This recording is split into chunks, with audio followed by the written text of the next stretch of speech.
国際政治の現実の中で、米国の核の傘に頼らざるを得ないジレンマを抱えています。果たして日本は核軍縮をめぐる各国の立場の隔たりを埋め、核兵器のない世界の実現のためにどのような役割を果たすことができるのでしょうか。The world reached two important milestones last year with the 75th anniversary of the atomic bombings of Hiroshima and Nagasaki and the 50th anniversary of the Nuclear Non-Proliferation Treaty. In January this year, the Treaty on the Prohibition of Nuclear Weapons came into effect. Despite being the only country that has suffered from nuclear bombings in wartime, Japan is faced with the dilemma of having no choice but to rely on the nuclear umbrella of the United States due to the realities of international politics as China and North Korea imposition of nuclear weapons. What role can Japan play in bridging the gap between different positions of nuclear disarmament in order to realize a world without nuclear weapons, a shared goal of the international society? 本日は、核軍縮・核不拡散問題の第一人者でいらっしゃる一橋大学国際公共政策大学院の、秋山信正教授をお招きしお話をいただきます。As we have invited today, Dr. Nobumasa Akiyama, a professor at the Hitotsubashi University's School of International and Public Policy, who is well versed in the issues of nuclear disarmament and non-proliferation. まず秋山先生から逐次通訳の時間を含めて約50分お話しいただき、残りの時間を質疑応答に当てさせていただきます。First, Dr. Akiyama will speak for about 50 minutes, including consecutive translation, followed by question and answer session. 質問は外国メディアの方からお受けをします。画面下の Q&A から質問を書き込むか、質疑応答の際に画面下の手を挙げるのボタンを押してください。Q&A の書き込みはブリーフィング開始後はいつでも可能です。We take questions from foreign media. You can ask questions either by writing down questions in the Q&A in the bottom of the screen or press the raise a hand button, also appearing at the bottom of the screen during Q&A session. And for Q&A sessions, the writing down questions, you can start anytime you want writing down questions once briefing starts. 本日のブリーフィング用の資料をダウンロードできる URL の情報を1時間ほど前に皆様のメールアドレスにお送りしております。日本語と英語でご覧いただけますのでご利用ください。And for your information, about an hour ago, we distributed the mail address of, we distributed the URL information to your mail address through which you can download the briefing material for the day. It is available both in English and Japanese for your information. 本日の通訳者は株式会社リンガバンクの添田よし子さんです。Today's interpreter is Yoshiko Soeda of Linga Bank. それでは秋山先生、よろしくお願いいたします。Now over to you, Dr. Akiyama. はい、ご紹介ありがとうございます。今ですね、ご紹介いただきました一橋大学の秋山と申します。今日は、タイトルはですね、核軍縮の実質的な進展のための日本の貢献とはということにさせていただきました。Thank you for introduction. I am Akiyama of Hitotsubashi University. The title for my presentation today is about the contributions Japan can make to real progress in nuclear disarmament. で、おそらく皆さんすでに広島や長崎のですね、方々から核軍縮、核廃絶を進める市民社会、あるいは広島、長崎の視点ということでお話はお伺いしているんじゃないかというふうに思いますが、今回、私はむしろですね、安全保障という視点を少し強調しながらお話をさせていただきたいと思います。I assume you have already listened to the views by those from Hiroshima and Nagasaki, representing the civil society's point of view as well as the local communities about nuclear disarmament and nuclear weapon elimination. Today, I'd like to rather focus on the security point of view. 私の考えとしては、核軍縮あるいは核兵器のない世界を実現するということは、これは規範的な道徳的な側面と、それから安全保障の側面というの、これが2つが車の両輪を構成しているというふうに考えております。To me, to achieve nuclear disarmament or a world without the nuclear weapons actually consists of two wheels of the issue, that is, the normative or moral aspect as well as security aspect. でこの2つのですね、両輪が一緒に前に進まなければ、核軍縮あるいは核なき世界というゴールに向かって前には進めないというふうに思っています。That means, unless those two wheels work in concert, we cannot expect progress forward in terms of the nuclear disarmament and the world without nuclear weapons. 日本はまさにこのですね、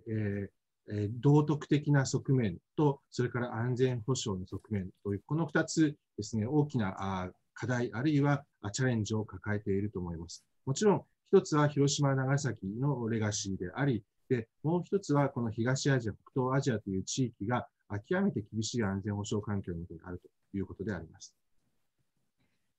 And in the case of Japan,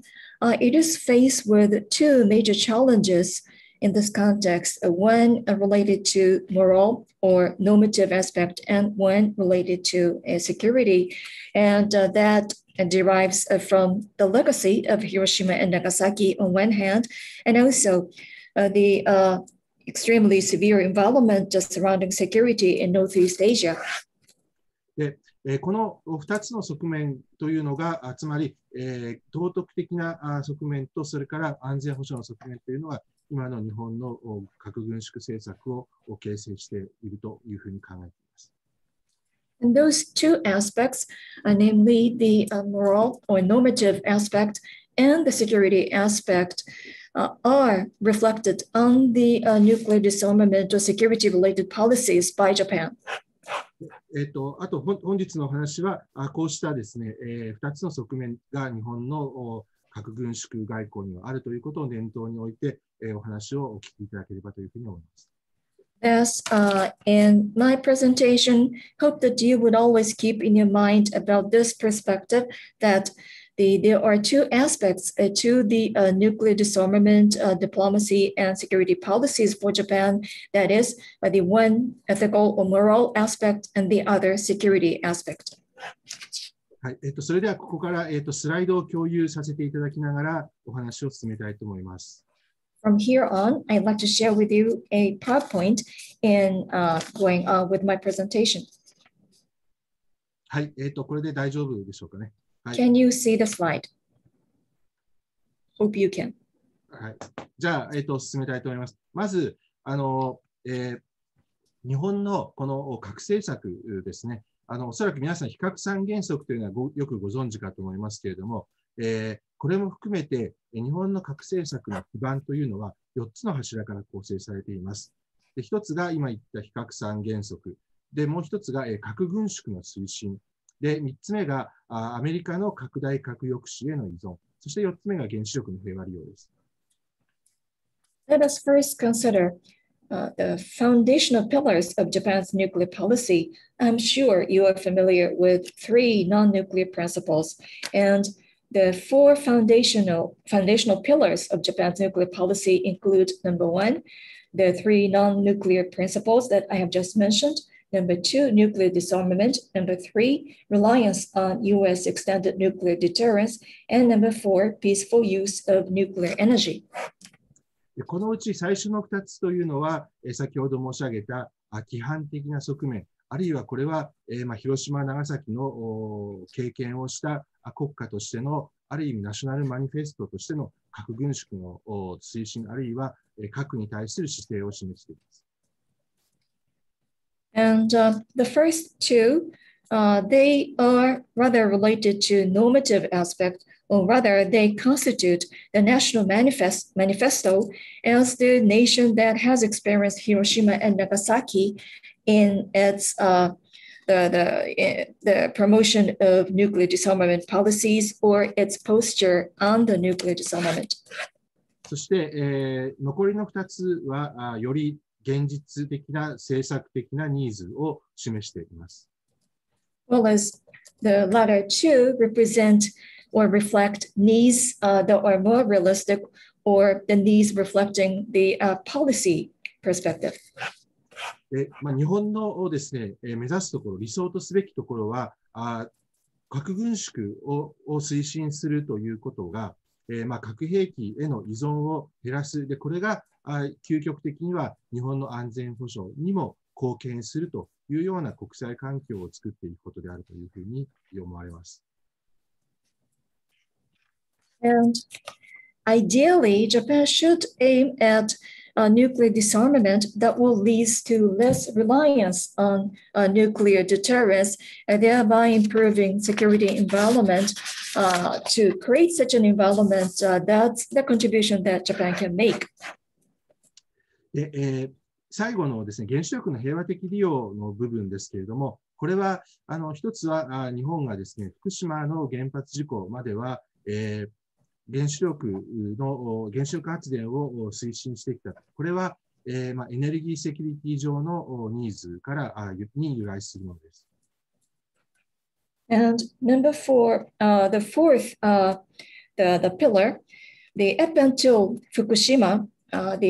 Japan used to promote the nuclear power utilization from the point of view of energy security and needs related to that. しかし同時に、これは、核燃料サイクルの活動というものが国際社会に対して核拡散の懸念を喚起するということ、それから、福島の原発事故、不幸にして起きてしまいましたけれども、このですね、事故というのが原子力安全に関する問題を提起したということは注意すべきだと思います。However, such activities led to concern on the part of global community about the nuclear fuel cycle leading to a nuclear proliferation. And also Japan experienced the unfortunate incident in Fukushima that raised concern over safety of the nuclear power utilization. で、次からはですね、この最後の原子力の平和利用に関するイシューというのは、とりあえず置いておいて、安全保障の面についてお話をしていきます。From next page onward, I'd like to set aside the number 4 issue and focus more on security aspect. で、日本が直面する核の課題というのは、大きく見てですね、4つあると思います。一つは北朝鮮の核開発の問題。二つ目が中国の台頭。そして三つ目が同盟。で、四つ目が多国間の軍備管理で、軍縮レジームの行方ということになるかと思います。I consider Japan is faced with 4 nuclear challenges that are shown on the screen. Number 1, North Korea's nuclear development. Number 2, rise of China. Thirdly, Japan and the alliance.And number 4, prospect for the multilateral disarmament regime. はい。で、北朝鮮の核開発、あるいは非核化の問題についてですけれども、我々が懸念するところは、北朝鮮は本当に核兵器を放棄するのであろうか。もし放棄しなかった場合の東アジアの戦略環境というのはどうなるのであろうか。日本は北朝鮮の核と当面共存せざるを得ないのだろうというところです。And about the first challenge, that is about the nuclear nuclear arms development by North Korea and how to promote denuclearization there. The question here is whether North Korea eventually would actually abandon their nuclear arsenal, and if not, that would pose serious challenge to security environment in East Asia, and therefore, for the time being, we have to continue to live side by side with the threat coming from North Korea. 中国に関しては、核戦力の近代化と、それから、アンティアクセスエリアディナイアルという、能力ですね。つまり、米軍のこの地域における展開を阻害するような能力を構築しているというところが、軍事的な側面では大きな懸念です。Secondly, about rise of China, it has to do with the modernization of nuclear capability and A280, or the anti-access area denial. That is, the China is in the process of building up their capability to deter deployment of U.S. forces in this region. で、2つ目は、中国のような核大国が、この核の影、つまり核の影響力をちらつかせながら、ハイブリッドウォーフェアと呼ばれるような、様々な手段を駆使して現状変更を試みようとしているという点です。Secondly, China as a major nuclear or the nuclear weapon state,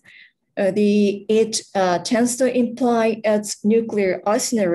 and trying to refer to what is called the hybrid warfare, thereby changing the status quo. で、そうした行動というのが、今、リベラルな国際秩序というふうに言われていますけれども、こうした現在の国際秩序を揺るがす挑戦になっているというふうな認識があります。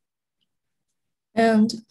such activities by China represent major challenge to a level international order. そして、こうした北朝鮮や中国のですね、課題に対処するために、日本とアメリカの同盟というのは、を強化する必要があるということは、日米両国で認識がされて、共通の認識はあると思いますけれども、一つは、こうしたアメリカによる同盟のコミットメントのですね、確認をし続ける必要があるということだと思います。And in view of such challenges posed by China and North Korea, both United States and Japan share the same awareness about the need for further strengthening the alliance between the two countries. And in this context, there always exists a need for reaffirming the commitment by the United States for enhancing the alliance with Japan. で、多国間の軍縮レジームに関しては、一つは NPT の運用検討会議、レビューカンファレンスがですね、COVID-19 によって延期になりましたけれども、これが次のですね、会合、1月に予定されているというふうに聞いておりますが、成功するかどうかという点です。And the multilateral disarmament regime includes, for instance, the NPT review conference, which was postponed due to COVID-19, and it is now rescheduled in January. And the question is whether that conference results in success. 同時に、先ほどですね、司会の方からご紹介がありましたけれども、核兵器禁止条約 TPNW が発効して、そして、今、核軍縮に関して2つのですね、大きな条約が共存しているということです。で、これは、NPT と TPNW はどのような関係にあるのか、相互補完的であるというふうに言われていますけれども、一方で、もし NPT がうまくいかないようであれば、TPNW が、主要な核軍縮の議論の場になった場合、そうすると、核兵器国がこれに参加しないということで、核軍縮の議論というものがグローバルなレベルで進まないのではないかという懸念があります。And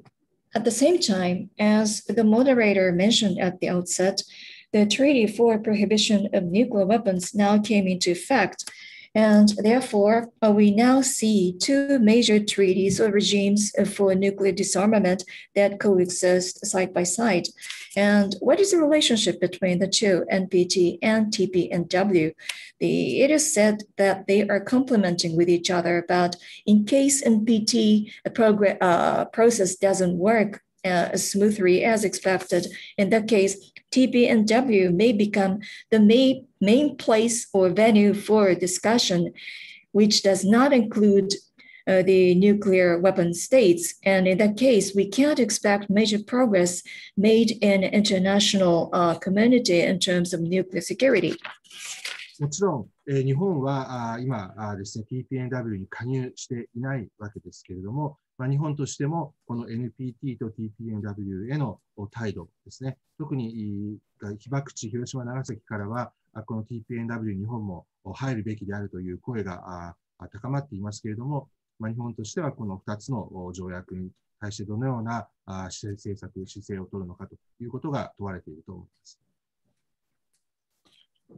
And at the same time, since Japan is not the party to TPNW, then what kind of posture it should take on NPT and TPNW? We now hear rising demand or call for participating TPNW, especially coming from Hiroshima and Nagasaki. And the question is how to address such a call and how to consider those two regimes. それでは、これが全体像、日本の安全保障面から見た日本の核の課題の外観ですけれども、次はですね、北東アジアの戦略環境、安全保障環境と、それから核兵器禁止条約に対する日本の態度という2つの面について、少しそれぞれ詳しくお話をさせていただければと思います。I have so far covered the overall picture of the security and the challenges related to nuclear disarmament. And from here on, I'd like to focus more on Northeast Asia and its security environment and the Japan's the position toward TPNW. はい、まず、北東アジアの戦略環境と日本の対応ということですけれども、大きく大まかに整理をするとこのような形になるかと思います。First, about strategic environment in Northeast Asia and Japan's responses, I could say that the issues related to the environment could be summarized as such that you see on the screen. 先ほどお話をしましたけれども、安全保障の課題としては、中国の台頭、それから中国の能力が向上することによって、アメリカの脆弱性というものが増大しているという評価です。The first about security challenges, as I said before, in view of rise of China, we see the relatively declining the capability or increasing vulnerability on the part of the United States here. もう一つが、北朝鮮の核問題ですけれども、残念ながら今、その非核化に向けた交渉がうまくいく見通しはなく、一方で中国はコンスタントに核兵器の能力を増強させています。ということは、当面、この北朝鮮の核の脅威と共存する、あるいは増強された核の能力と日本というのは向き合わなければいけないということになります。Then comes the North Korea and its nuclear weapons. And unfortunately, we have to say that there is no bright prospect for a negotiation with North Korea. And at the same time, North Korea is constantly building up its nuclear capability. Therefore, Japan is in the position of having to live side by side with such a threat coming from nuclear weapons of North Korea. そうすると、その懸念というのは、政策的にはどういうふうにですね、見るかというと、一つは日米同盟の能力というのは、このような安全保障の課題に十分に対処できるだけのものがあるのだろうか。二つ目は、中国、それから北朝鮮が持っている核兵器というのが、北東アジアにおける政治的な関係に影響を及ぼしている、あるいは、中国、北朝鮮のアサーティブな行動というものが核兵器、核によって、担保されている、保障されているというのではないかということ。で、三つ目としては、こうした状況というものの中で、もしアメリカが、中国との間で、何らかの取引をして戦略的な関係を築くといった場合に、日本は見捨てられるのではないかといったような懸念というものが想定され得ると思います。And Such challenges lead to the following concerns. First, in terms of the policies, I would say, first, whether the US-Japan alliance can sufficiently meet emerging security challenges. And number two, in view of China and North Korea, whether their nuclear capability is overshadowing political relationship in Northeast Asia, and whether the assertive behaviors exhibited by China and North Korea secured by nuclear weapons, whether they are overshadowing the sufficient influence in Northeast Asia. And number three, in case the United States strikes a deal with China in terms of strategic relationship, then does it mean that Japan is left behind or abandoned? そこで現在、日本のですね、安全保障政策コミュニティが追求している措置というのは、一つは、アメリカから拡大抑止を提供してもらうということではなくて、日米同盟として、その抑止能力というものを整備していく。より統合された形で同盟国同士が協力をして抑止力を強化するという方向性です。で、もう一つは、ミサイル防衛の能力を向上させていくということです。そして三つ目、これは必ずしもメインストリームな議論ではないですけれども、常にですね、フロートしているアイデアとしては、自前の反撃力というものについて検討すべきだという議論があります。And thus, the security community of Japan is trying to develop the measures that are as follows. First, rather than just relying on extended deterrence by the United States, why not integrate and enhance deterrence capability as the alliance partner, and then consider enhancing its missile defense systems. And number three, this is not a mainstream discussion, but here and there we sometimes see such a discussion coming up that is about the improving or equipping Japan with own strike capability. 3番目の点に関してはですね、メインストリームではないというふうに申し上げましたけれども、おそらく今後重要なアジェンダとして、政策課題として浮上してくる可能性は高いと思います。I mentioned earlier that the third measure is not the mainstream the discussion item for the time being, but eventually I believe this would be promoted as one of the important political agenda. あとは時折ですね、核の共有、ニュークリアシェアリングについての議論というのがあります。これは、アメリカが NATO で実施しているように、核に関する意思決定をですね、日本とアメリカ、あるいはアメリカとそれからアジア太平洋の同盟国の間で共同で、作戦を策定して決定を行うようなメカニズムというのを導入してはどうだというアイデアです。And also, from time to time, we see emergence of discussion on the concept of nuclear sharing, which is actually implemented by the United States with NATO. That is, for nuclear-related decision-making, that would be handled by the mechanism that includes the United States as well as its alliances in Asia-Pacific and deciding on the operation that they can take together. この核共有、ニュークリアシェアリングというのは、私の考えでは、究極的には日本の持っている懸念というのを解消するものではないとは思いますけれども、テイクノートしておく必要があります。And this concept of nuclear sharing cannot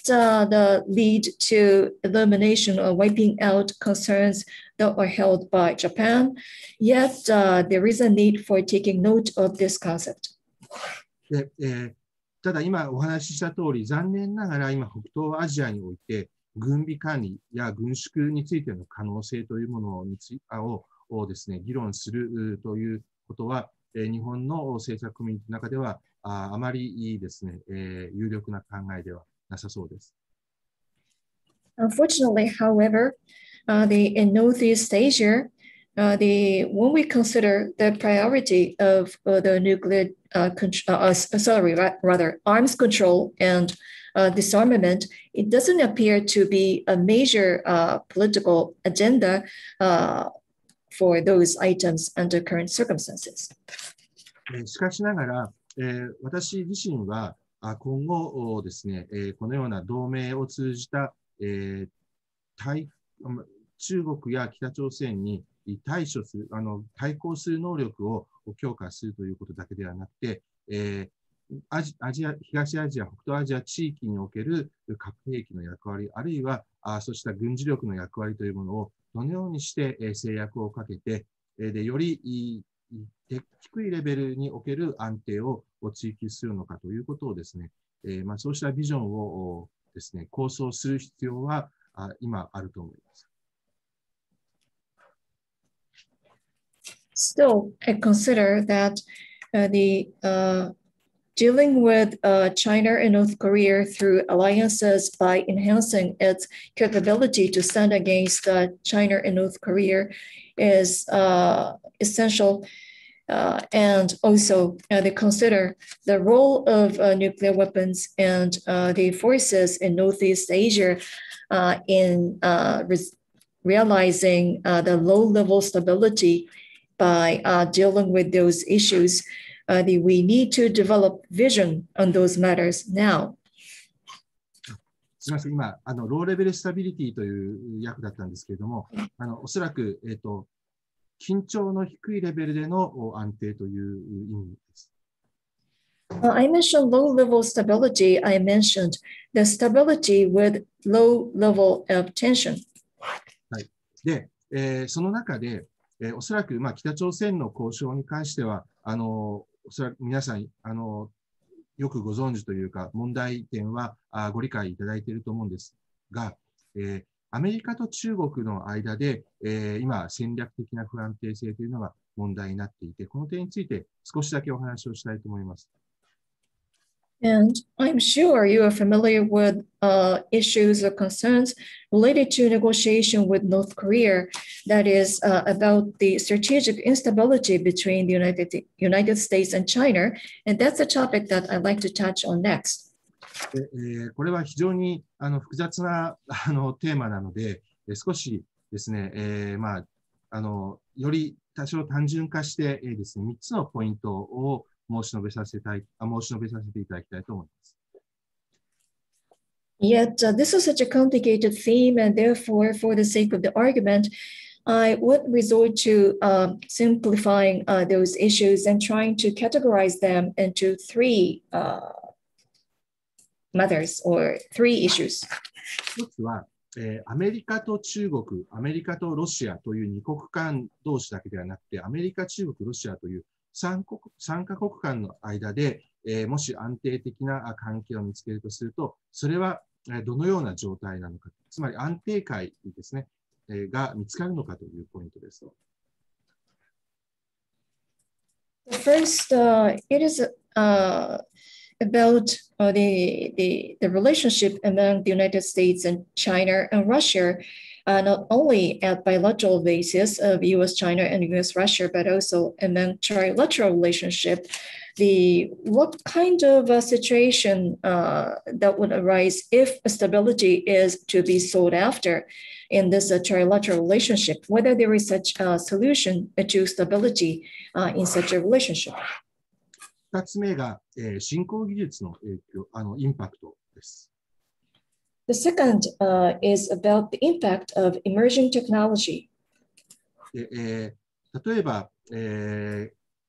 ハイパーソニックのですね、弾頭であるとか、それからミサイル防衛といったものは、核抑止の計算をより複雑にします。For instance, technologies such as hypersonic warhead and missile defense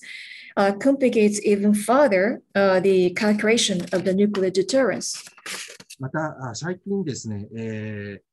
星画像を使って、アメリカのアナリストが、中国が、ICBM のサイロを大量に建設しているというものを見つけましたけれども、これが示すように、今、リモートセンシングの技術であるとか、それから AI を通じた画像解析といった能力というのは、敵のですね、相手国の能力のですね、評価を容易にします。For instance, recently using satellite image, the U.S. analysts identified or detected the Chinese initiative in constructing numerous silos for ICBM. As is represented in this example, the technologies such as remote sensing and AI for image analysis would facilitate facilitate efforts to identify the ability and capacity of the counterparty. また、サイバー攻撃の能力というのは、例えば敵のですね、核戦力のコマンドシステムに大きな影響を与えかねない、そういう、ある意味では、低レベルの紛争というものが一挙にですね、戦略レベルの極めて深刻な紛争へと一挙にエスカレートするリスクというのもあります。Also, by utilizing cyber capacity or capability, may be able to interfere with the nuclear command of the counterparty, and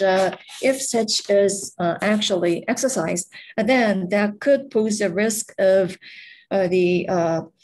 escalation of low-level conflict up to the strategic level, serious level conflict. で、3つ目はですね、東アジア、北東アジアは、その部分だけ切り取って安定が成り立つわけではなくて、グローバルなレベルとの関係、あるいは隣接する南アジアの戦略的なダイナミクスとのですね、リンケージといったものも考慮する必要があります。One cannot solely focus on Northeast Asia by isolating or the cutting out Northeast Asia and look at it as a standalone region. Rather, we have to look at the relationship in the context of the global the level, and also consider the linkage with the dynamism that is represented in South Asia and security discussion. こうした米中のですね、戦略的な関係の中で、日本はどのような状況を、どのようなですね、状態というものを望むのかということを考えるのは非常に難しいことだと思います。And in such a context of the strategic relationship between the United States and China, it is extremely difficult for Japan to envision the goal or ideal state that Japan should aim at. これが北東アジアの戦略関係の話で、次に日本と TPNW の関係についてお話をしたいと思います。That's about the security in Northeast Asia. And now I'd like to move on to the relationship between Japan and TPNW. 日本の市民社会からは、日本は TPNW に参加すべきという声が高まっています。他方で、私が考えるにですね、この TPNW というものが、日本にとってどんなメリットがあるのかということを考える必要があるかと思います。Well, we now hear rising call from the civil society in Japan, urging Japan to join TPNW. However, from my point of view, we should consider the benefits that Japan can expect if Japan would be a party to TPNW. 日本が考えるメリットは2つあります。1つは日本の理念、あるいは国家のですね、マニフェストの実現、つまり核兵器なき世界を実現するという目的。もう一つは、もう少し短期的ですけれども、日本の安全保障上の利益ということを考えなければいけない。つまり、日本が今以上に安全になるかどうかというのも、これが TPNW へ参加する一つの判断の材料になるかと思います。And I consider there are two benefits that could be expected. One that is about the realization of the philosophy or the national manifesto held by Japan, that is to realize a nuclear-free world. And number two, that is more in the short-term context, the security benefit, whether TPNW leads to a safer situation for Japan than now. でこの2つの観点をカスケードという概念を使って、ちょっとお話をさせていただきたいと思います。And I'd like to elaborate more on those two concepts using the cascade theory. で、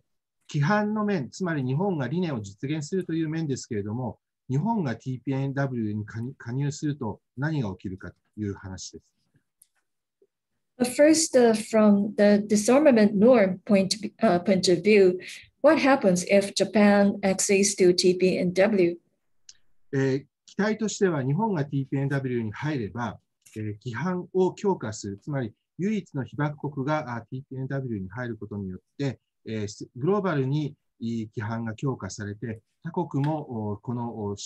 他国の政策にも変化を与えるのではないかということ。でそれがゆくゆくは、欧州のアメリカの同盟国、NATO 諸国へのプラスの作用、それから、規範を共有する国々が増加することによってグローバルな連帯が強化されるという一つの流れがあります。On one hand, one can expect the strengthening of norms globally. That is, since Japan, the only country that suffered the A-bomb,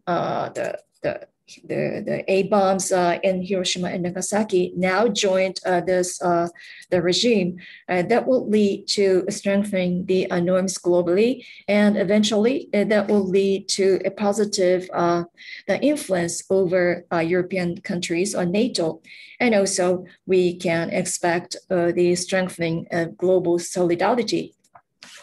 そして、市民社会の活動というのも、おそらく日本の加入によって、活性化、勇気づけられ活性化され、それによって政府、市民社会、国際機関の連携というのが強化されるであろうというふうに期待されます。On the other hand,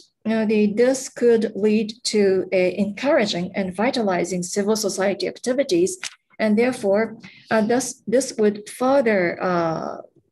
lead to strengthening the linkage among the government, civil society, and international organizations. これがその規範を強化するという観点からの期待ですけれども、他方でこれに対する懸念、問題点というのもあります。So those are the positive impacts from the norm point of view. However, there are some issues or questions. 一つは、この規範というものは、権威主義体制諸国をもですね、縛ることができるのか、あるいは権威主義体制諸国において市民社会の活動というのは、活発になるのだろうかという点です。One, whether the such norms can bind authoritarian regimes and whether the civil society in these regimes could be vitalized. つまり、権威主義体制諸国は他国の政策動向によってその道徳的な判断というものをどの程度変えるのかという疑問です。That is, there is a question whether the authoritarian regimes are willing to change their judgment on norms in view of the new policies adopted by other countries. で、2つ目がこの規範と、それからこれからお話をする安全保障の便益で、規範を優先させることができる条件というものは何なのかということを考える必要があります。And also, one should consider the comparison of the benefits on norms as well as security, and what are the conditions that would prioritize the benefits on norms. では次に、安全保障のカスケードについて、話をしたいと思います。I'd like to switch to a discussion on disarmament security cascade. でもし日本が TPNW に加入した場合には、これは一つ大きく期待されるであろうことは、アメリカの核政策が変更され、核兵器の役割が縮小していくということです。When Japan joins TPNW,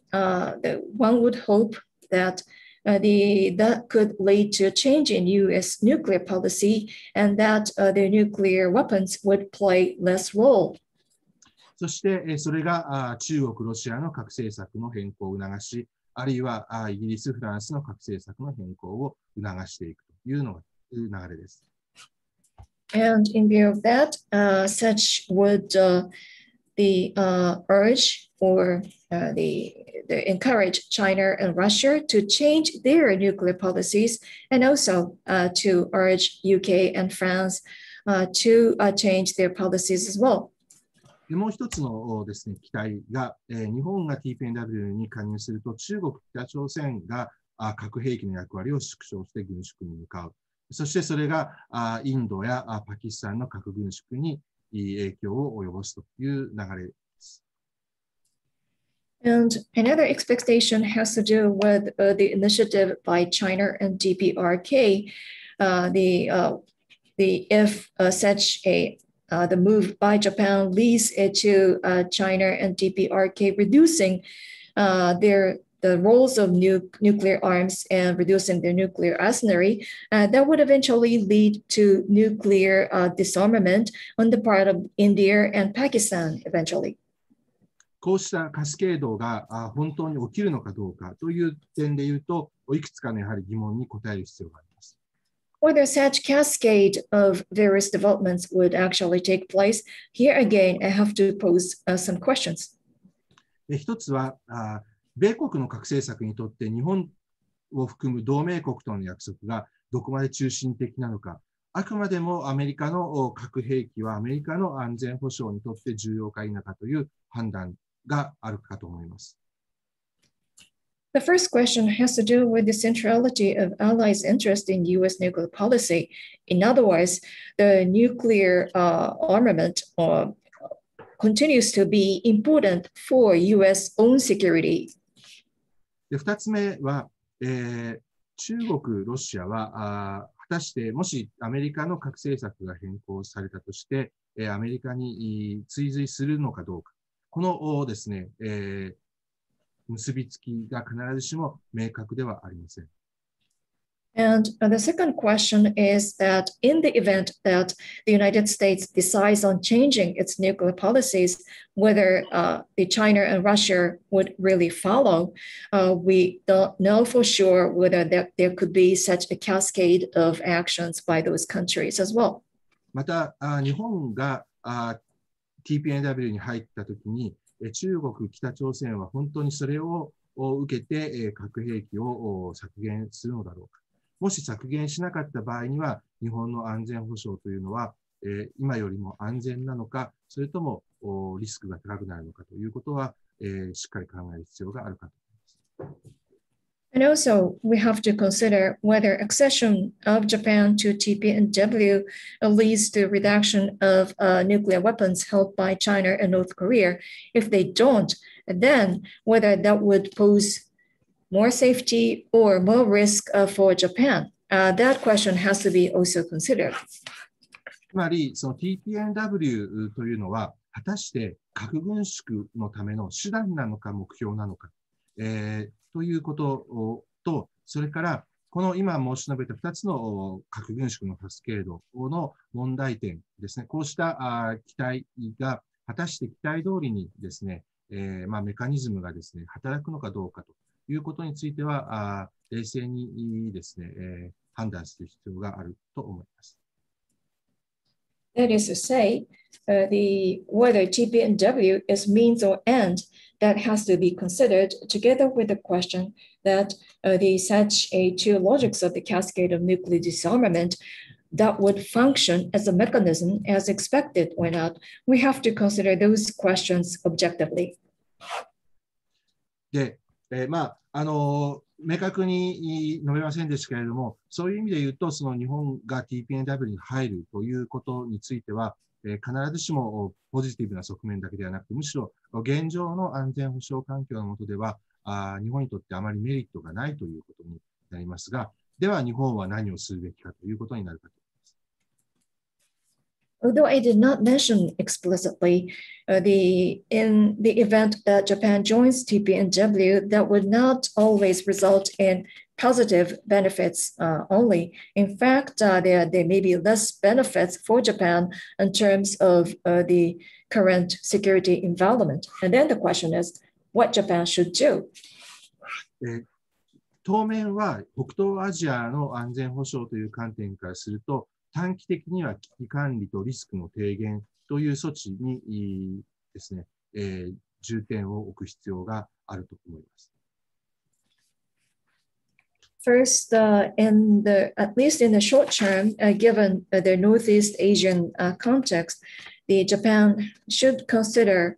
placing more focus on crisis management and risk mitigation. で、この危機管理とリスクの低減という措置が中期的には、この地域において核軍縮についての議論を熟成させる、促進させていくための環境の整備につながっていくというふうに考えます。And such a short-term initiative would lead to a discussion in the medium term that would take place around nuclear disarmament in this region by setting up environment for such discussion. 特に、北朝鮮の非核化プロセスをどのように進めていくかという議論については、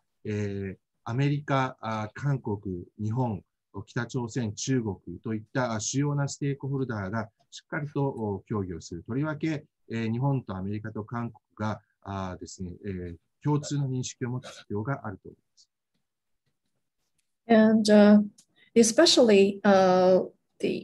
we should consider how to go about supporting North Korea's denuclearization process by involving the major stakeholders in this region, namely the United States, Korea, Japan, North Korea, and China. And among the United States, Korea, and Japan, there has to be a commonly shared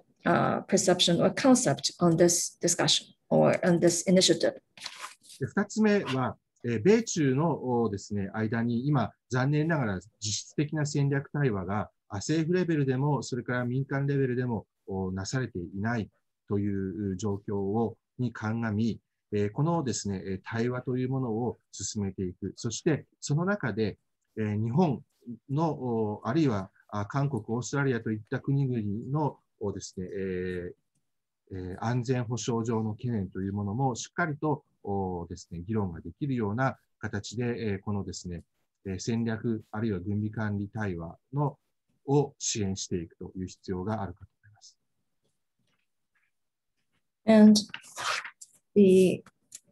in view of the fact that there currently doesn't exist the dialogue on strategy between the United States and China, both at government as well as private sector level, the civil society level, we have to consider how we can support promoting such dialogue between the two countries, especially that should reflect the discussion over the security concerns for Japan, Korea, and Australia in promoting such strategic and arms control dialogue. 3つ目は日米同盟の中で核兵器の役割というのを過剰な核兵器の依存というものをなくしていく。で、核兵器の役割をなるべく小さくしていくための努力が必要ということだと思います。Thirdly, we have to consider how we can go about reducing the over-reliance on nuclear weapons in U.S.-Japan alliance as a deterrence, and how we can effectively reduce the role of nuclear and the nuclear deterrence in U.S.-Japan alliance. そして最後にですね、これは NPT 運用検討プロセスというのは、核兵器国が参加する唯一のマルチラテラルな核軍縮に焦点を当てた議論ができるフォーラムでありますから、このプロセスというものをしっかりと強化していくために、日本は努力を払うべきだと思います。And lastly, we have to consider how we can further promote the NPT review process, because this is the only forum which includes the nuclear weapon states as a multilateral forum, and therefore Japan should strive to strengthen this process. そして長期的には、これはまだいつになるか見通しはありませんけれども、ゆくゆくは北東アジア安全保障の非核化がですね、達成されると。でその際には、例えばですけれども、日本、中国、韓国、北朝鮮が TPNW に同時加盟をするといったようなことがあったらいいなというふうに希望的には思っています。And in the long term, and we don't know when this would be actually realized, but we hope to see that eventually through those initiatives, there would be a nuclear-free zone in Northeast Asia, and that the TPNW would be exceeded by simultaneously by Japan, China, Korea, and North Korea. で、これが北東アジアですけれども、今後、そのグローバルに見た場合でも、核軍縮を推進するにあたってということで、ちょっと一般論になりますけれども、話をさせていただくと、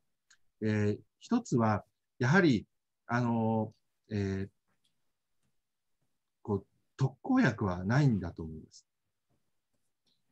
And I have so far extensively discussed the Northeast Asia, but more in terms of the global situation, more as a general discussion, I'd like to talk about the promotion of nuclear disarmament. And I have to say that there is no panacea or silver bullet that can solve those problems or challenges.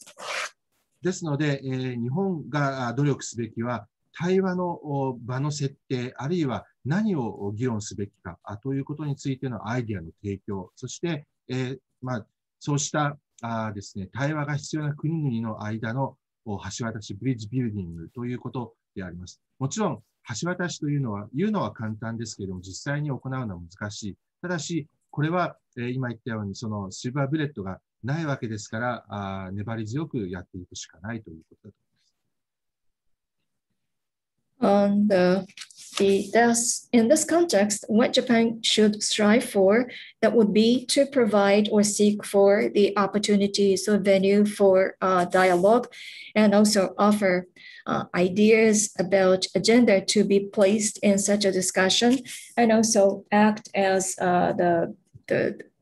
bridge building partner among those parties concerned. And talking about bridge building, that is easier said than done.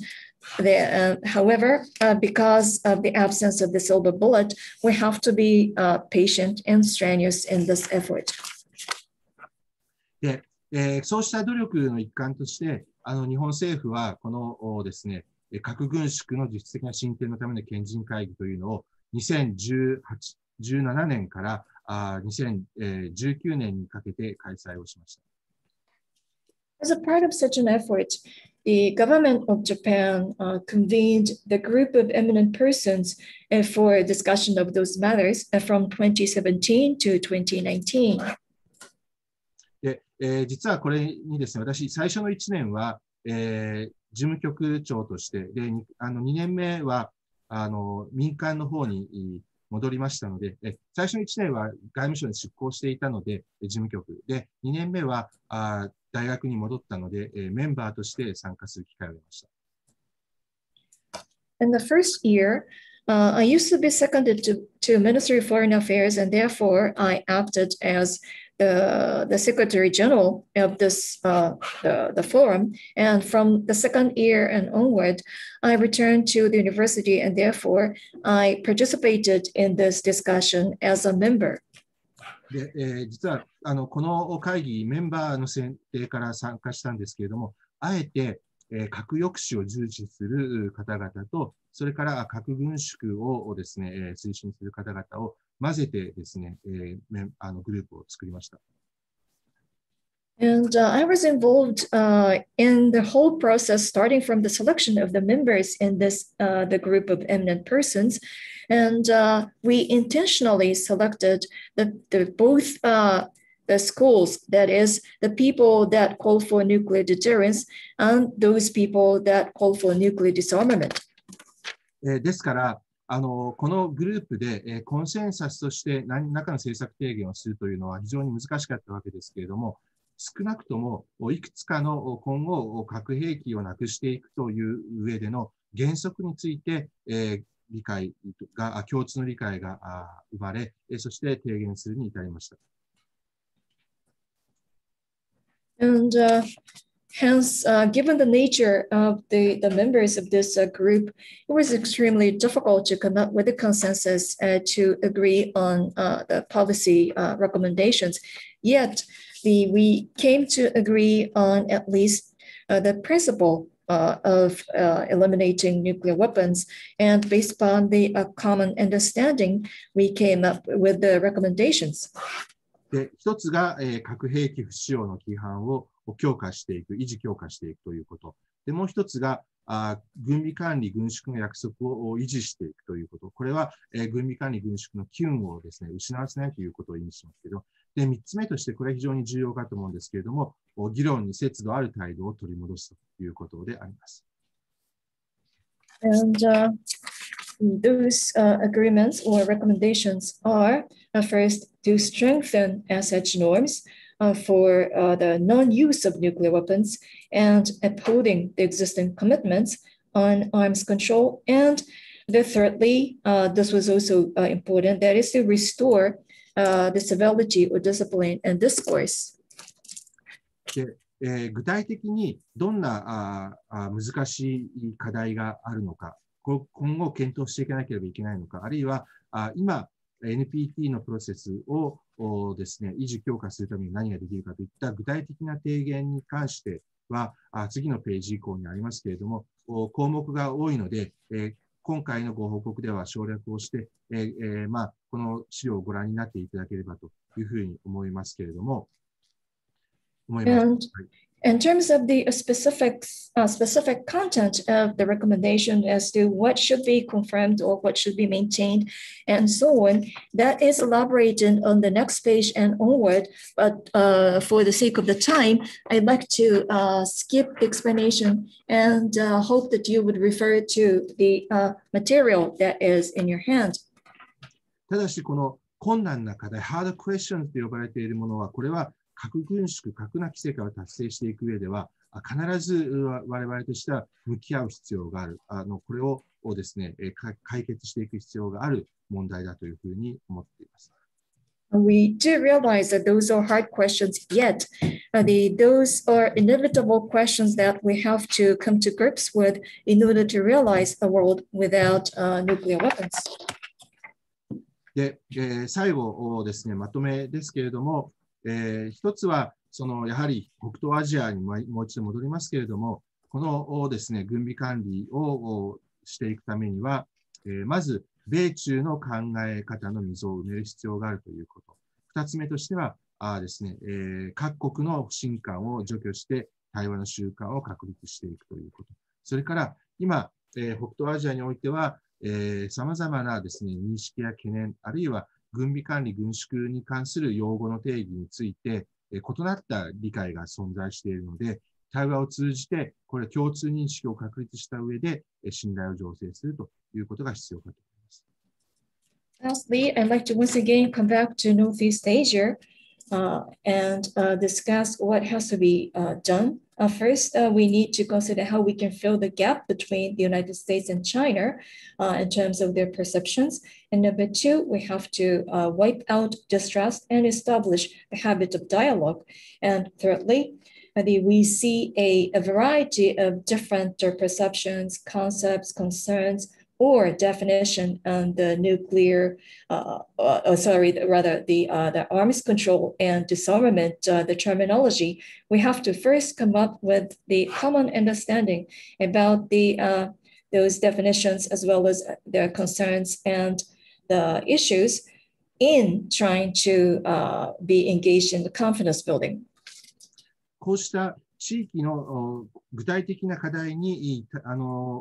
取り組んでいくということが、少し遠回りに見えるかもしれませんけれども、最終的にはグローバルな核兵器の核軍縮につながっていくというふうに考えます。ご清聴ありがとうございました。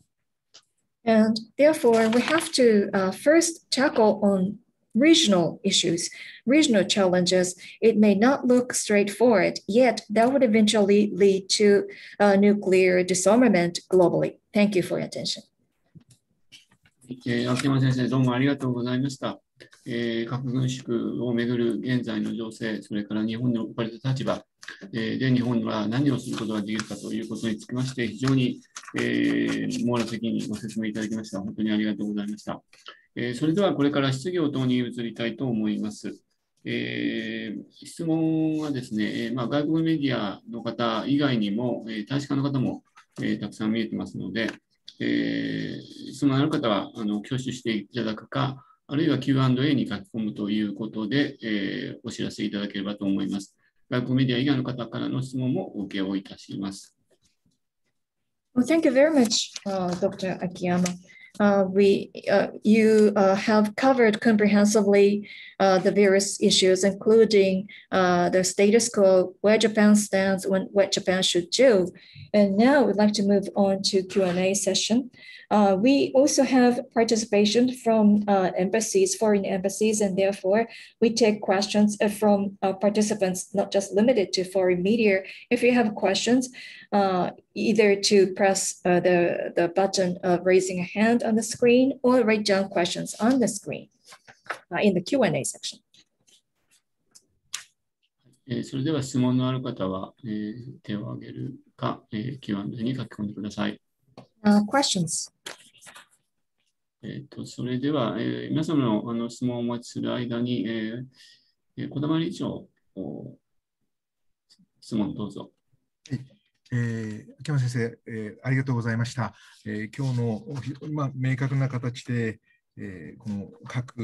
軍縮に関する規範と安全保障、この緊張感というか、これについてご説明いただき、私、2つだけ質問させてください。規範という点で思い起こせばですね、メディアはあまり報じませんでしたけれども、実は昨日7月8日は、25年前、ICJ 判決が勧告提言、アドバイザリーオピニオンとして核兵器の違法性に関する意見を出されました。で、その時にですね、2つ論点があって、確か、所長がカスティングボートを握って8対7か、で、本当にもうミニマムで採択されたんですが、一つは核兵器の使用は一般的には国際人道法上違法であると。他方、自衛のための使用については違法とも合法とも言えないというところで終わったのが25年前。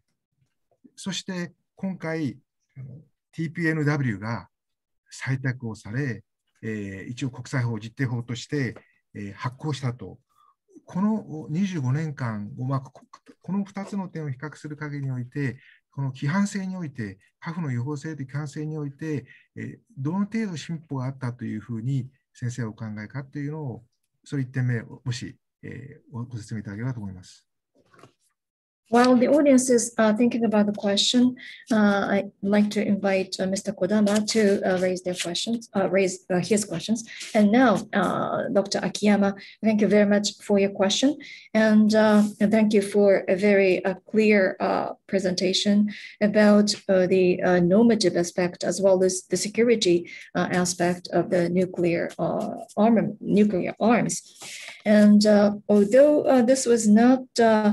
the heavily focused on, according to the media report, on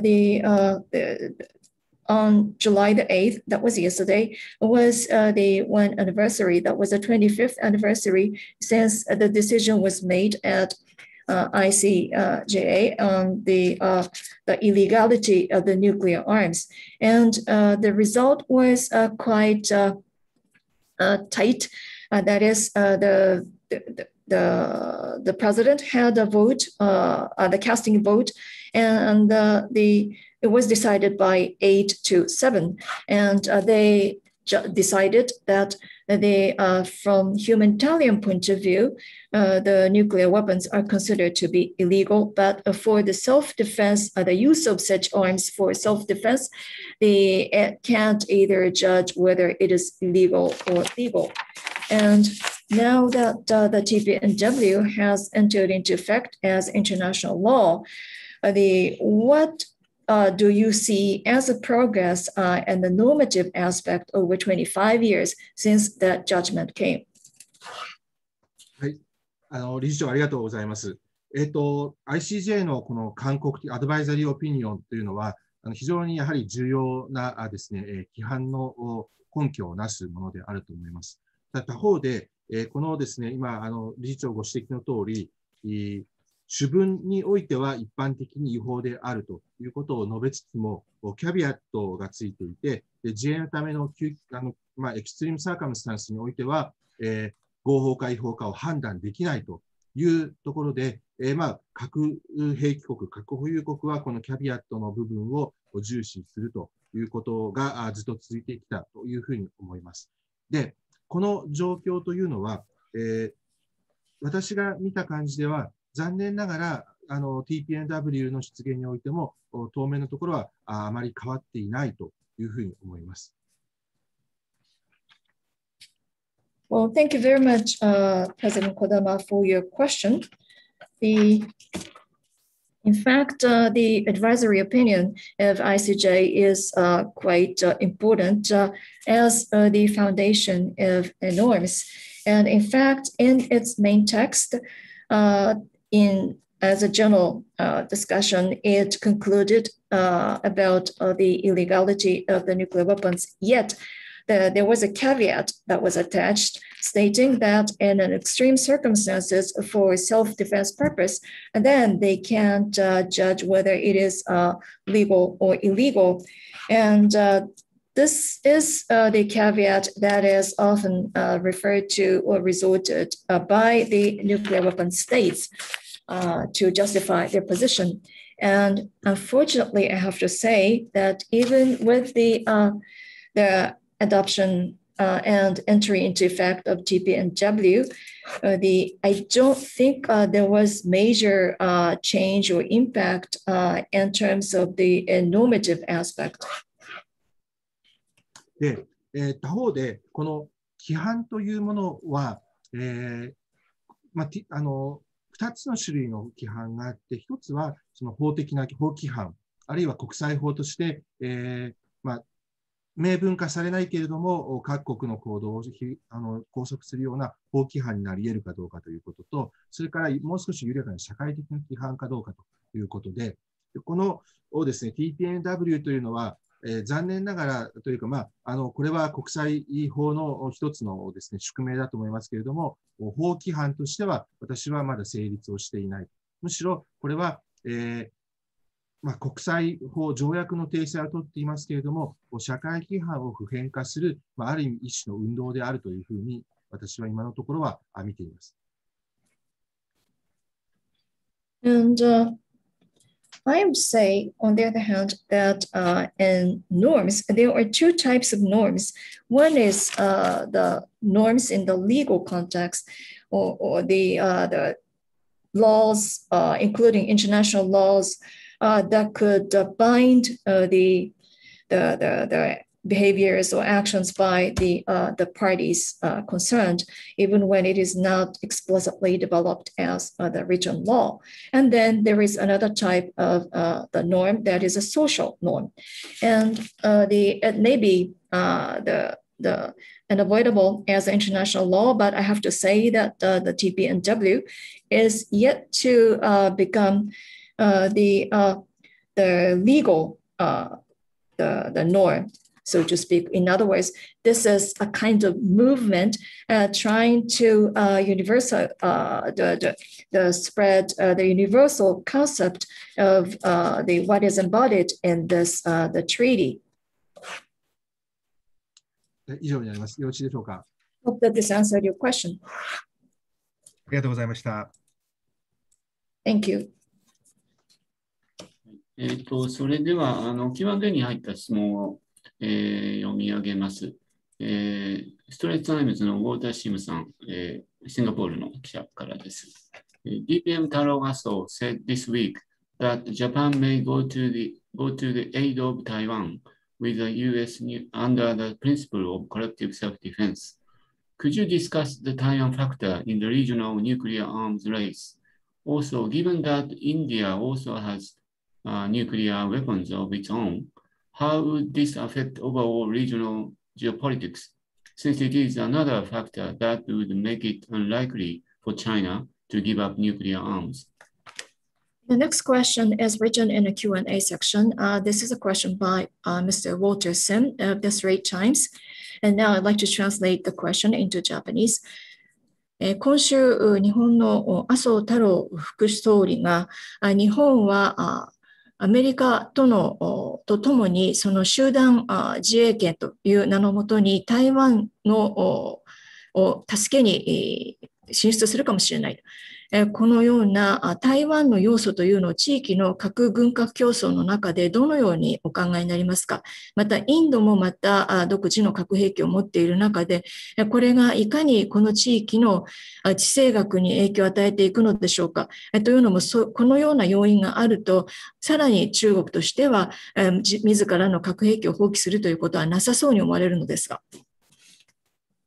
はい、ありがとうございます。これはshould I speak in English or Japanese? 日本語どっちで回答したらいいでしょうか。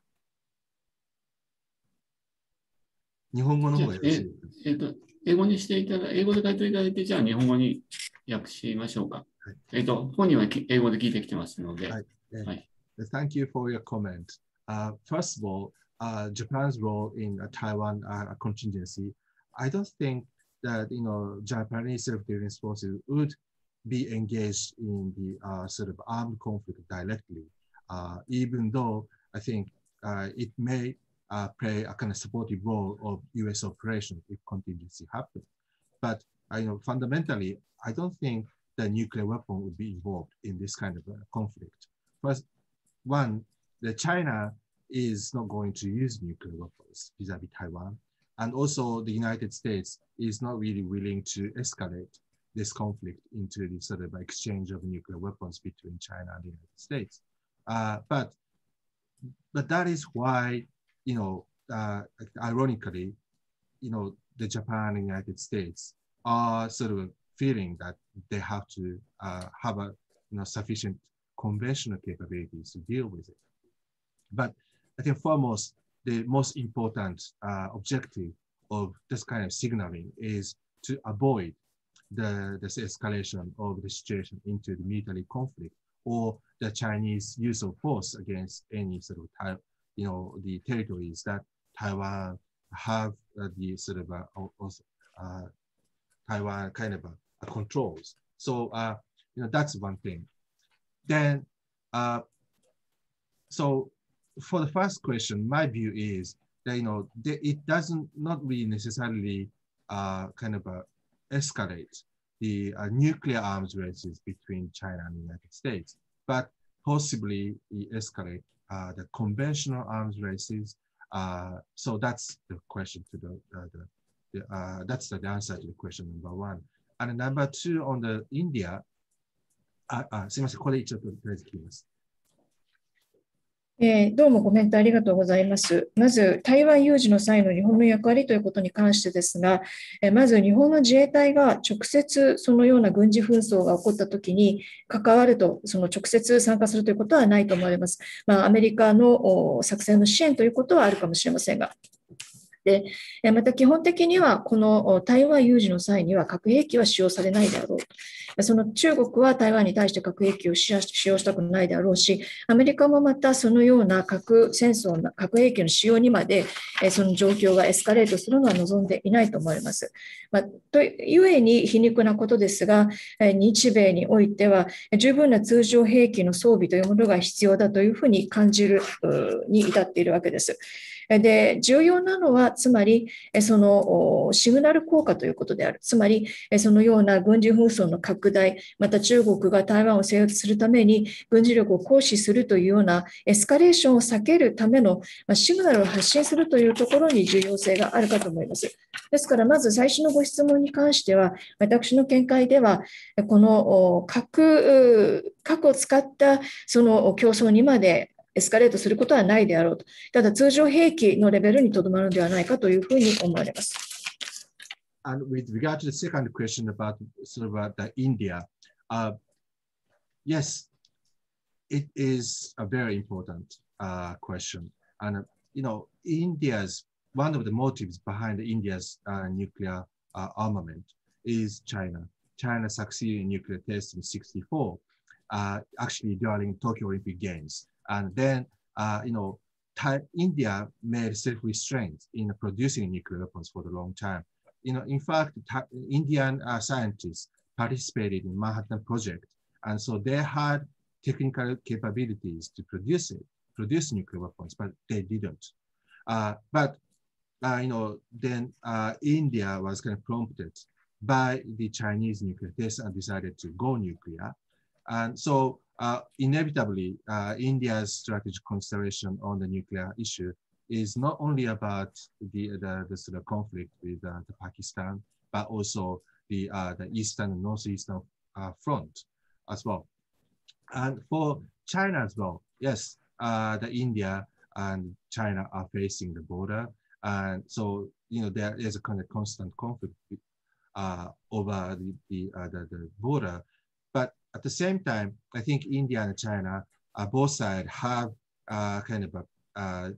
recognition that if they are going to engage in a nuclear exchange, that's going to be the end of country. So they try to avoid the escalation of the conflict into the sort of nuclear level.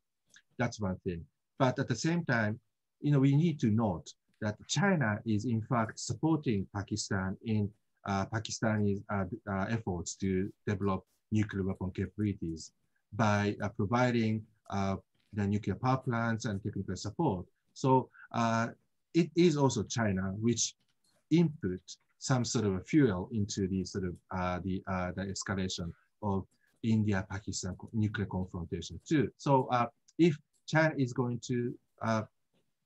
sort of decouple itself from the Southeast Asia, I think China needs to stop the support for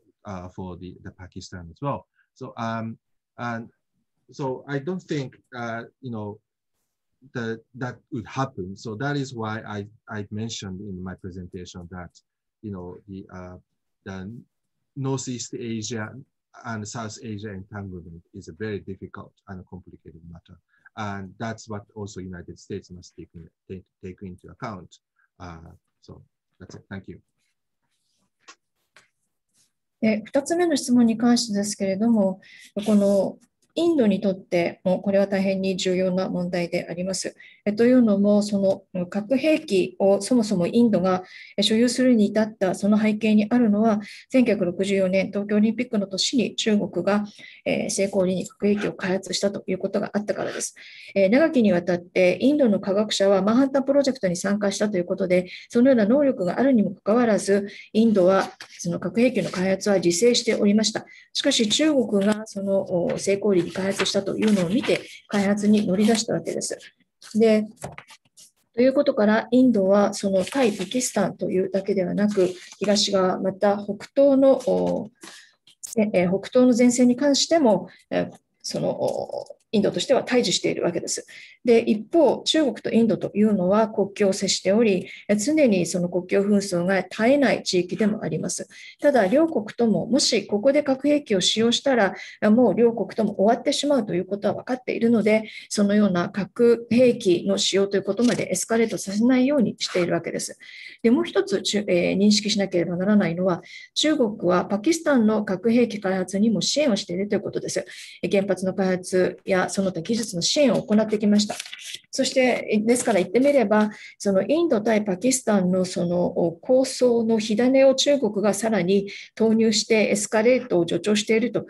も言えるわけです。ですから、もしも中国がこの南アジアを離れるということであれば、そうなればパキスタンとしてもそれ以上の拡張ということにはならないでしょうが、しかしそういうことにはならないということから、その南アジアと北東アジアというのがこのように複雑に関連し合っている地域であるということであるわけです。で、この点、アメリカとしても認識をしなければならないと考えます。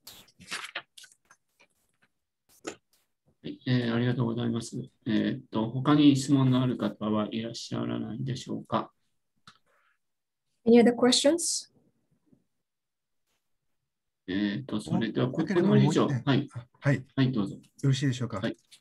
すいません、私ばっかり。もう一点だけどうしても、先生の、スライド8ページでの核軍縮のカスケード安保編、これ大変興味深く勉強させていただきました。よく我々とソートエクスペリメントのエクササイズだと思うんですが、一点質問は、この米国の核政策の変更、核の役割の縮小のところのもう少し具体的な、ケースについてです。私がすぐに思うのは、そういうことはないかもしれませんが、安保条約の第5条自体、日本の共同防衛ということにアメリカがコミットしていると。でその時に今の状況は核の傘に入っていると。しかし、もしこの TPNW に入ったことで、日本が負う義務は、日本の防衛に日本自身は核は一切使わないと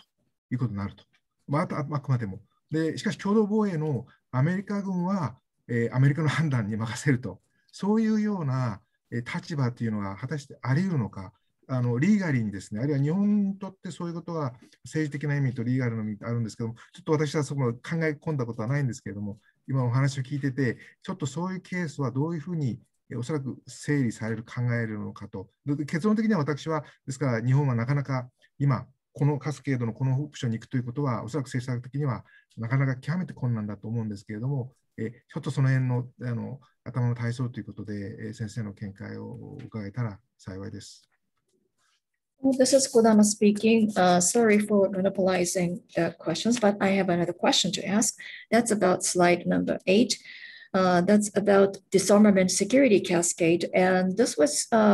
really a learning experience to me. I consider this as a kind of thought experiment. And in this cascade, it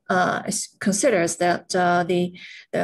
accession of Japan to TPNW would lead to change in U.S. nuclear policy or less role in nuclear arms. Yet, if you refer to Article 5 of a security treaty between United States and Japan, it is about the commitment by the United States. Currently, the Japan is under the nuclear umbrella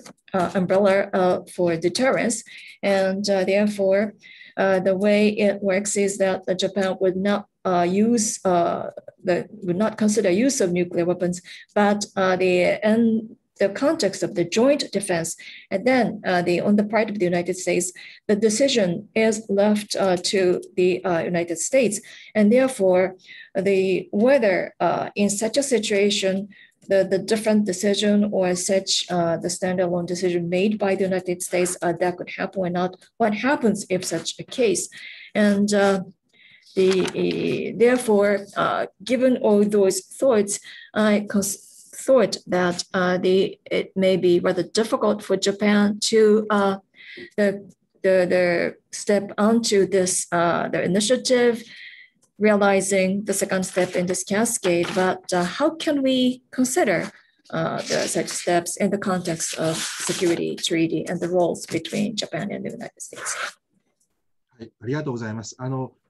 まさに今、理事長のおそらくお考えの通りだと思うんですけれども、もし日本が TPNW に加入した場合には、当然日本自身が核兵器を使用すること、または威嚇として、核の威嚇をですね、用いるということが禁止されるわけですけれども、合わせて他国にそうした使用や威嚇を促すこともしてはいけないということが書かれています。Thank you very much for your question. As you rightly pointed out, in the event that Japan accedes to TPNW, first of all, it is prohibited that the parties to this treaty would use the nuclear weapons or use it as a means for threatening others. And at the same time, it provides provides to the effect that the parties to this treaty should not encourage or suggest other parties to use the nuclear weapons or use it or threatened by nuclear weapons. ということは、つまり明らかに日本は抑止としてのアメリカの核の存在を否定する必要があるわけです。That means, apparently, the Japan has to deny the nuclear weapons by the United States as a deterrence function. 理論的には、アメリカが日本との同盟関係において、核兵器を全く使用しないということに同意をする、約束をすることができれば、それは、理論上はこの日本の TPNW 加入と日米同盟というのが成り立つことになりますけれども、実際の政治的にもそれから軍事的にもそうした状況というのは現実的ではないのではない、想定しにくいのではないかというふうに思います。Therefore, theoretically, and this is theoretical discussion alone, that in the context of U.S.-Japan alliance, if United States can commit to the non-use of nuclear weapons, then the accession of Japan to TPNW could be compatible with the U.S.-Japan alliance. Yet, from political point of view as well as military point of view, I don't think such situation is realistic and hard to consider. ついでに申し上げると、最近、アメリカでバイデン政権が誕生することによって、ノーファストユースですね、核の先行不使用の宣言をするのではないかと。で、これは日本が、ノーファストユースの宣言を嫌がっているので、アメリカができないのではないかという議論があります。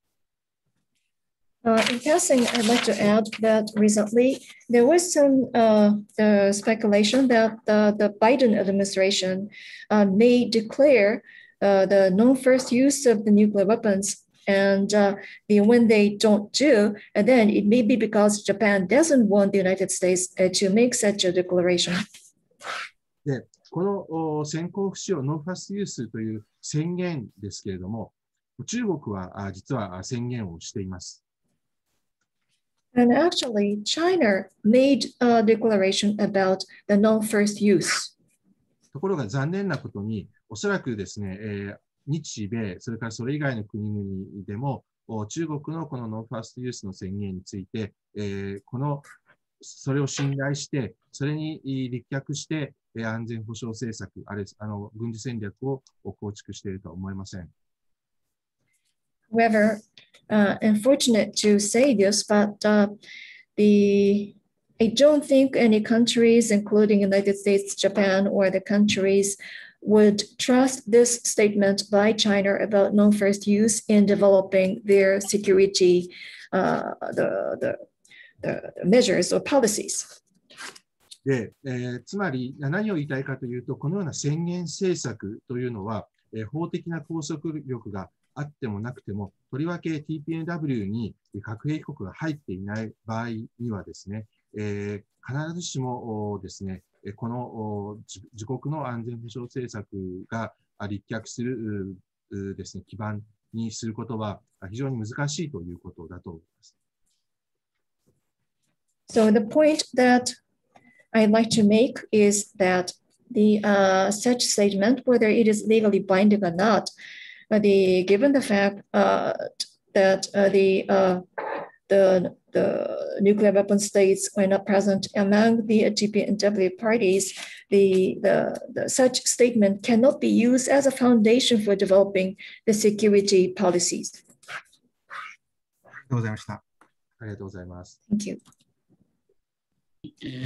先生、すみません。最後、ちょっと1問だけQ&Aに入っている質問を、お願いできればと思います。共同通信の金子レイトさんとおっしゃる方からです。ですね、TPNW に関してですけれども、その参加することへの、ディスアドバンテージ、不利益が多いというふうにお聞きしましたが、どのようにこの TPNW に対処していけばいいのでしょうか、どう向き合っていけばいいのでしょうかという質問です。はい。Another question in the Q&A section. This is from Reito Kaneko of Kyodo.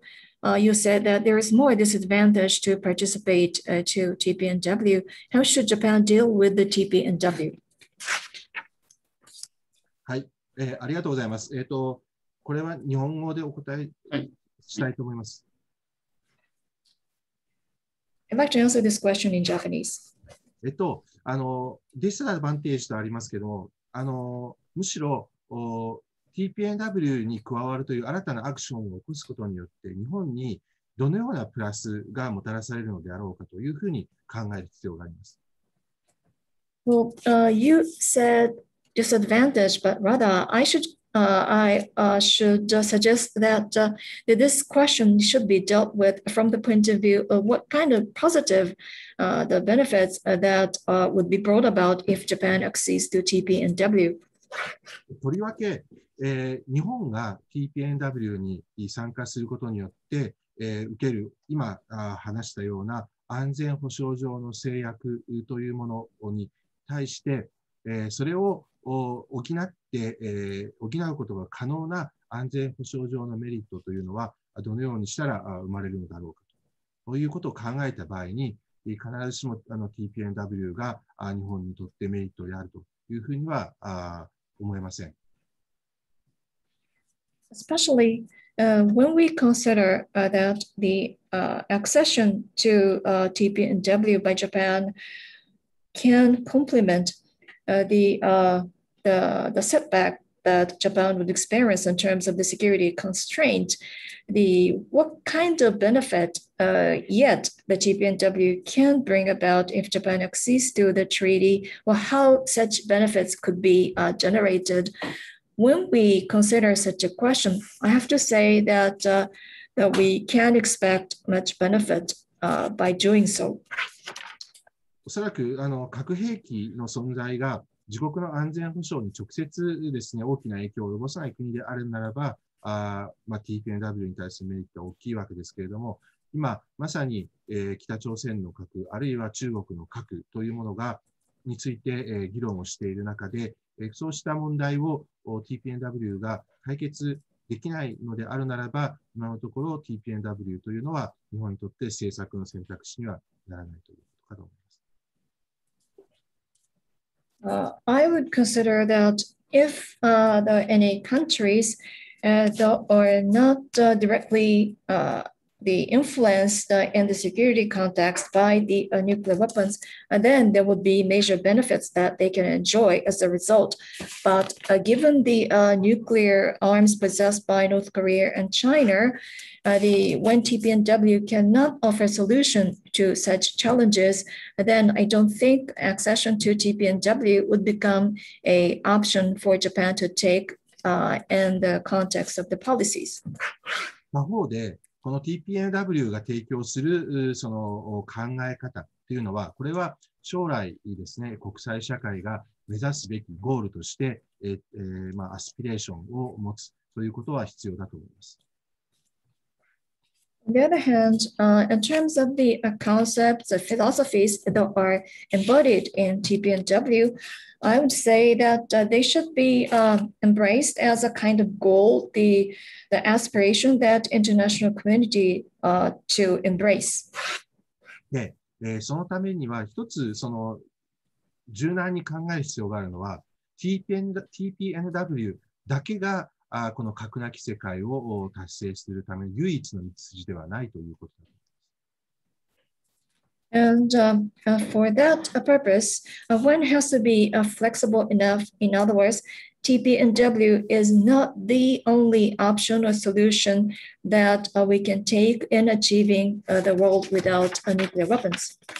むしろ、世界にはいろいろな政策の流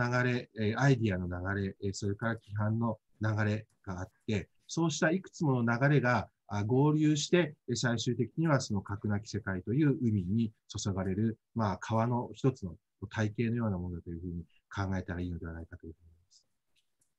に思います。Rather, one can notice there are different streams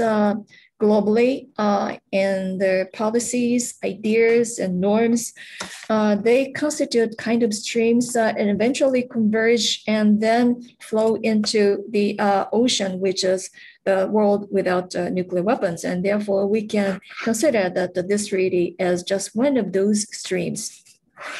でその中で日本はやはりその北東アジアにおいて核兵器の役割がですね、縮小するような安全保障環境を作っていく。それからグローバルなレベルにおいては、こうしたその安全保障と、それから